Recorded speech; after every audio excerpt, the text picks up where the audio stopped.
ng mga kapwa kong pasahero na nandito po ngayon sa ano po ng bus. Kung okay lang po sana ay may nandito po kayo sa inyo pong pakikinig po ng Word of God. Ito po wala pong bayad at libre lamang po ang aking pong ibabahagi po ng salita po ng ating Diyos sa buhay. Libre lamang po ito at wala po kayong babayaran na kahit piso. Nais ko lamang pong i-share sa inyo kung gaano po kabuti ang ating Panginoon. Ako po hindi magbibigay ng kung anumang sobre. Wala po akong dalang sobre at hindi ko po kailangan ng pera dahil po ang Diyos ay patuloy pong nag-provide din po ng aking pangangailangan. At nais ko lamang po i-share kung gaano po kabuti ang ating Diyos sa buhay. Magandang umaga po sa inyo. Ako nga po pala si Jason at nais ko lamang po i-share sa inyo kung gaano po kabuti ang ating Panginoon. Kung gaano rin po siya kabuti sa aking buhay. At ako po ay 23 anyos lamang po at ako po ay binago ng Panginoon mula po sa pagiging basagulerong bata, mula po sa pagiging pasaway na bata, musmusing bata na nanghihingi po ng pera sa mga kalsada po noon. At ako po ay nagmumura, malakas mag-inom, malakas manigarilyo at sumasagot sa magulang at sumasagot sa mga matatanda at nanununtok ng babae. Pero po biyaya po ng Diyos nung ako po ay binago ng Panginoon sa edad ko po na 17 anyos. At ako po ngayon ay 23 anyos na. At to God be the glory po dahil ako po ay binago niya sa edad ko po na iyon at nakilala ko po ang Diyos. Ako po ay mula sa pamilyang broken family. Mula po ako galing sa wasak po ako na pamilya. At ako po hanggang ngayon ay ang aking pong magulang ay hindi ko po kasama sa iisang bahay. Halos 14 years na po ang nakalilipas. At napakabuti po ng Diyos dahil po ako po binigyan niya ng isang pusong magalang sa aking magulang. Natutunan ko pong igalang ang aking magulang at natutunan ko po siyang mahalin. Dahil po sa 14 years na pagkukulang niya po sa aking buhay ay ang Diyos po ang nagpuno nito. At magandang umaga po muli sa inyo. At sabi po ng Romans 6:23, sabi po roon sa kanyang salita sa Bible, sabi po roon ang kabayaran daw po ng kasalanan ay kamatayan. Ngunit ang libreng kaloob po ng Diyos ay buhay na walang hanggan. Napakabuti po ng Diyos dahil pinatunayan niya po sa atin kung gaano niya po tayo kamahal. Kung gaano niya po kamahal ang bawat isa sa atin. Alam niyo po, napakabuti ng Diyos dahil nakilala ko po siya sa edad ko po na 17. Hindi ko po ito i-share para ipagmalaki ko po yung sarili ko. Ipinagmamalaki ko po kung gaano kabuti ang Diyos na binago niya yung buhay ko. Inalis niya po ang aking pagmumura. Inalis niya po ang aking pagkiinom. Inalis niya po ang aking paninigarilyo. At inalis niya rin po yung aking durog na puso at muli niyang binuo. Alam niyo po, napakabuti ng Diyos. Sabi po ng Lord sa John 3:16, sapagkat kayo na lamang ang pag-ibig ng Diyos sa sanlibutan, kaya't ibinigay niya ang kaisa-isa niyang anak na ating Panginoong Hesus upang ang sinuman daw pong sumampalataya ay hindi mapahamak, kundi magkaroon daw po tayo ng buhay na walang hanggan. Gaya po namin, gaya ko po, tinanggap ko po ang Panginoong Hesus nang walang bayad. Kaya po hindi ko po kailangan ng kahit anong pera na ibibigay niyo po sa amin. Hindi po namin kailangan ng kung ano man. Pero napakabuti po ng Diyos dahil siya po ang nagpo-provide ng pangangailangan namin. At ganoon na lamang po, kaya po ito walang bayad. Ano po sabi ng Lord sa Bible? Pinayaran niya na daw po ng kanyang dugo at ng kanyang katawan ang ating buhay. Binili niya na po tayo sa malaking halaga. Ano po yung malaking halaga? Ayun po ang kanyang dugo at ang kanyang katawan na nabayubay sa krus ng Kalbaryo para sa ating lahat na mga minamahal niya. Alam niyo po, ang Lord, hindi niya po deserve ng pagkapako sa krus. Hindi niya po deserve na magbuhat ng krus. Bakit po? Ang tunay na deserve na magbuhat ng krus, tayo po. Tayo pong tao na nagkasala. Sino po dito walang kasalanan? Bibigyan ko po ng 1,000. Pwede po bang magtaas yung wala pong kasalanan? Bibigyan ko po ng 1K. Cash po agad. Yung magtataas po ng walang kasalanan. Amen po. Lahat po tayo nagkasala. Lahat po tayo nagkamali. Lahat po tayo nakagawa ng hindi maganda. Pero biyaya po ng Diyos, tayo po ay pinatawad niya. Amen po. Amen po ako. Nagkasala po ako sa Panginoon, pero biyaya rin po ng Diyos. Ako po ay kanyang pinatawad at binigyan niyang habag dahil sa kanyang compassion na patunay na tayo po ay mahal niya. Gaya niyo pong mga magulang na mayroon dito, na mga nanay at tatay, Alam ko po, ay, thank you po. Alam ko po, mahal na mahal niyo po ang inyong anak at hindi niyo po sila papabayaan. Kahit anong kulit ng inyong anak, kahit anong pasaway po ng inyong anak, kahit naging pasagulero ang inyong anak, hindi niyo po sila pinabayaan. Amen po. In-acknowledge niyo pa rin po na sila ay mga anak ninyo. Kahit ano pang mangyari sa anak ko pa rin yan. Amen po. Ganun din po ang Diyos na buhay. Sabi po ng Lord, kahit anong tao tayo, kahit anong kasing pagkataong meron tayo, patatawarin niya po tayo dahil tayo ay mahal niya at tayo po ay mga anak ng Panginoong Yesus. Amen po. Sabi po ng Lord, sa John 1:12, sabi po ng Lord, ako lamang ang daan, ang katotohanan at ang buhay. Walang makakapunta sa Ama, kundi sa pamamagitan ko lamang. Sa pamamagitan po nino ng Panginoong Yesus, sa pamamagitan niya lamang daw po, tayo ay makakapunta sa Ama. Amen po. Alam niyo po, si Jesus ay napakabuti. Wala pong pangalan sa Bible na sinabi, oh, eto, dito kayo sa born again, dito kayo sa kung saan, dito kayo sa kung saan, dito kayo kay ano. Wala pong binanggit doon ng pangalan, kundi ang Panginoong Yesus lamang. Ang kaligtasan ay nasa Panginoong Yesus po at wala po sa kung sino mang tao.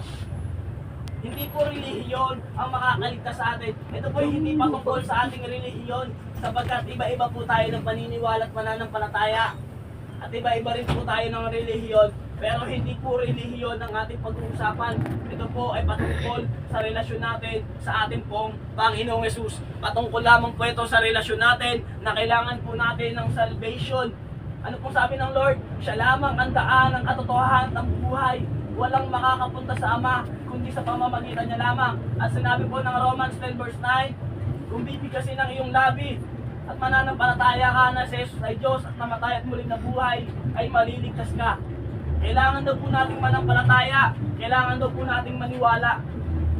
Kailangan nating tanggapin ang ating Panginoong Yesus. I-acknowledge po natin na siya lamang yung ating Diyos. Siya lamang yung ating kaligtasan, wala na pong iba. Ako po ay nakapagtapos lamang ng senior high school. Pero biyaya po ng Diyos, patuloy na po akong binabago. Alam niyo po, maraming tao ang hindi nakakarinig ng salita ng Diyos. Sa lugar po ng Korea, ipinagbabawal po ang Word of God. Even po ang aming mga ka-churchmate doon, hinuhuli po sila at binaban po sila sa lugar ng Korea. Grabe po ano, ipinagbabawal ang Word of God, pinagbabawal po ang Bible. Once na nahuli ka, ibaban ka sa kanilang lugar, sa kanilang bansa, bawal ka nang pumunta. Pero po sa atin dito, malayang malaya po tayo na makarinig ng salita ng Panginoong Yesus. Si Apostol Pablo po, isa po siyang mamamatay tao. Grabe po ano, pinapatay niya po ang mga Kristiyano. Siya po ay naging apostol, siya po ay naging disciple ng ating Panginoong Yesus. Grabe po no, mamamatay tao, binago ng Panginoong Yesus, ginamit niya para ibahagi ang salita ng Diyos.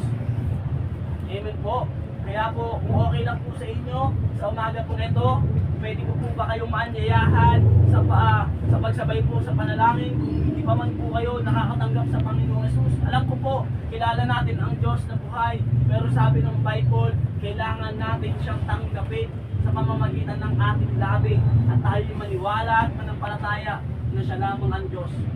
Okay lang po kung hindi po kayo sasabay, okay lang din po sa akin kung sasabay po kayo sa panalangin. Ito po'y walang bayad at libre. Libre lang po ang salvation mula sa Panginoon na ako po ay instrumento lamang at hindi ko po kaya ang mag-share dito. Pero po sa biyaya ng Diyos na buhay ay nakapag-share po ako dito sa pamamagitan po ng kanyang lakas. Amen po. Spiritually. Amen po. Kung okay lang po sa inyo, anyayahan ko po kayo sa maikling panalangin. Sabay po tayo. Sabihin po natin, Panginoong Yesus, naniniwala po ako na ikay namatay, muling nabuhay para sa akin. Panginoong Yesus, tinatanggap po kita bilang aking Panginoon at tagapagligtas ng aking buhay. Lord, patawad po sa lahat ng aking pagkakasala.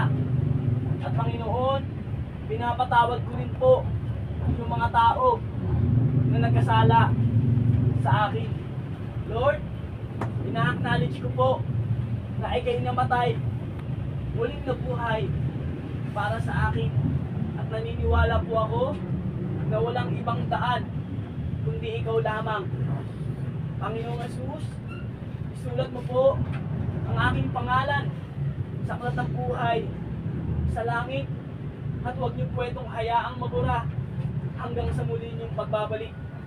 Ako na lang po manalangin. Father God, Lord ng Heaven, Lord God, maraming salamat po, O Diyos, sa lahat ng mga anak mong ito na tumanggap at nanampalataya sa iyo, O Diyos. Lord, nakita mo po kung paano nila in-acknowledge na ikaw po ay namatay at muling nabuhay. Gaya namin, Lord God, gaya ko kung paano mo ako binago, kung paano mo ako minahal, at kung paano mo pinatunayang ako'y mahal mo, O Diyos, mula sa pagiging broken family, mula sa pagiging musmusing bata na binago mo, na pinatunayan mo ako'y mahal mo.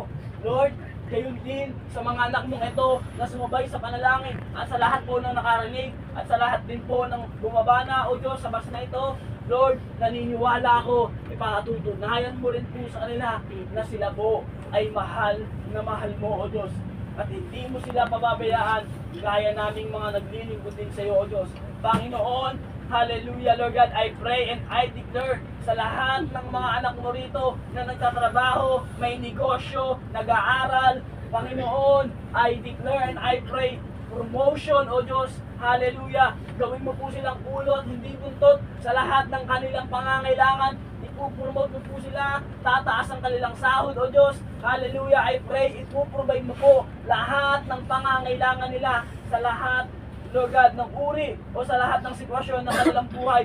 I-provide mo po ang lahat ng kanilang pangangailangan. I pray and I declare din, Lord God, hallelujah, Lord God, sa lahat ng nakakaranas ng sakit karamdaman ngayon, Panginoon, even sa lahat ng kanilang mga pamilya, sa lahat ng Panginoon, ng parte ng kanilang pamilya na may mga sakit karamdaman, anumang klaseng sakit yan, Lord God, kung paano mo ako pinagaling mula sa nosebleed, Lord God, kung paano mo pinahinto ang pagdurugo ng aking ilong, Lord God, ganun din ang bawat mga anak mong naniwala at nanampalataya sa iyo, O Diyos, anumang klaseng sakit yan, anumang klaseng cancer yan, anumang klaseng uri ng sakit yan, Lord God, anumang stage ng sakit yan, walang stage, Panginoon, ng sakit kapag ikaw ang kumilos sa pangalan ni Jesus. Lord God, I declare and I pray kagalingan sa kanilang lahat sa pangalan ni Jesus. Healing upon healing, Lord God, ang siyang dumaloy sa kanilang buhay, sapagkat ikaw ang aming Jehovah Jireh, Lord God, may our great healer sa pangalan ni Jesus. Lord God, I declare and I pray, anumang minana nila sa kanilang mga ninuno, sakit karamdaman, ay tinatanggalan ko ng kapangyarihan. Anumang kahirapan, espiritu ng kahirapan, espiritu ng sumpa, Panginoon, ay tinatanggalan ko ng kapangyarihan sa pangalan ni Jesus. Lord, walang ibang dapat sambahin kundi ikaw lamang sa Espiritu at katotohanan. Dahil sinasabi mo, Panginoon, walang ibang way ng pagsamba kundi sa pamamagitan lamang ng Espiritu at katotohanan. Lord, I declare and I pray, ingatan niyo po sila sa lahat ng kanilang mga lakad ngayon, sa trabaho man, sa pagpasok sa school. Lord God, I pray, ingatan niyo po sila, ibig sa mga kabataan na nag-aaral, Lord God. I pray, lalaki silang matalino, lalaki silang magalang at marespeto sa kanilang mga magulang. Especially, Panginoon, lalaki po sila ng may malaking banal na pagkatakot sa iyo, O Diyos. Sa pangalan ni Jesus at dalangin ko, O Diyos, gamitin mo po silang instrumento para makapagbahagi rin ko ng salita mo, O Diyos. And I pray, Lord God, gamitin niyo po sila, especially, Lord God, Panginoon, upang ibahagi rin po ang love na tinanggap nila mula sa inyo, gaya po namin. Lord, salamat po, O Diyos, ng marami sa bawat mga anak mong ito na tumanggap at kumilala sa iyo, O Diyos. Lord, dalangin ko sa lahat ng kanilang panalangin, sa lahat ng kanilang declaration, Lord God, I pray, Lord, anumang klaseng pangarap ang meron sila. Lord, kilala mo po ang bawat isa. Lord, dalangin ko, Panginoon, tugunin mo po ang kanilang mga kahilingan, tugunin mo po ang kanilang mga panalangin. Right now, Lord God, naniniwala ako, sabi mo, Lord God, isa-dalawa ang nagkatipon-tipon para mapakinggan ang salita mo. Ikaw ay nasa aming kalagitnaan. Lord, spiritually. Alam ko, O Diyos, ikay naririto sa pangalan ni Jesus. Kita mo ang bawat puso, isipan ng bawat anak mong naririto. Hindi ko man sila kilala, Panginoon, pero ikaw na aming Diyos, kilala mo ang bawat isa, Lord God, at alam mo ang kanilang mga pangangailangan. I-provide mo po ito, Panginoon, sa lahat ng kanilang pong lakad. Lord, gawin po silang ulot, hindi buntot. I declare and I pray. Maraming salamat, Panginoon, sa lahat po ng tumanggap sa iyo, O Diyos, at sa iyo namin ibinabalik ang mataas sa papuri, karangal ito sa pagkaluwalhatian, sa pangalan ni Jesus at ng banal na Espiritu Santo. Amen at amen po. Ay, di ba po?